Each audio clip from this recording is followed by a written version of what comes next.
So, how I would explain these results to my clients?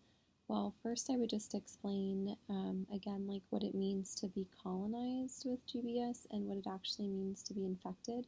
I think a lot of people have this misconception that just because they test positive for the colonization of GBS, that their baby's automatically going to become super sick with this great infection.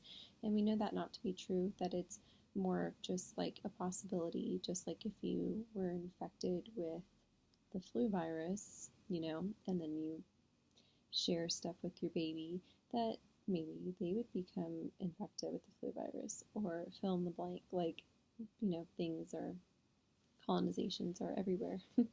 So I would explain that to them. Then I would explain to them that this particular study that I talked about from Cochrane Review, when they reviewed these 3 trials, that, just like I talked about, that they didn't necessarily look at trials of those who received antibiotics and those who did not. And we know that that's really important when we're comparing about whether you should get something or you shouldn't get something. Something else would be that, they should be studied in a double-blind control trials. I think that, and in addition, this is part of the author's conclusions, that they do say that it should be done in a double-blind control trial because there were, likely biases. And so, you can't have biases when you're doing studies and trying to get a clear-cut answer. So, there's a lack of evidence here because there were biases, and, ultimately also in the author's conclusions, they said that there wasn't enough evidence to necessarily recommend these intrapartum antibiotics. So, just breaking down the studies that, if one just read the highlights, they would see, oh, it decreased the infection in infants, right, like receiving antibiotics.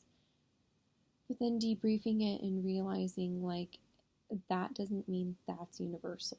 That was just for that group of people. So breaking it down and figuring out, oh, there were biases, like maybe they were high-risk women, maybe, it was just one group of women in a specific area in the city or country, and really realizing that that's not necessarily a broad spectrum, and it definitely doesn't necessarily apply to them, and that it wasn't random. And so doing something that compared receiving and not receiving might be more effective, or looking at a bunch of different studies and compiling them together in your own head and just showing them that one study can't make or break their decisions.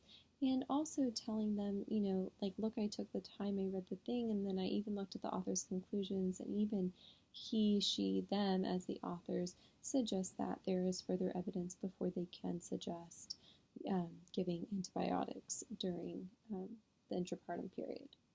So, just explaining how to understand things, basically.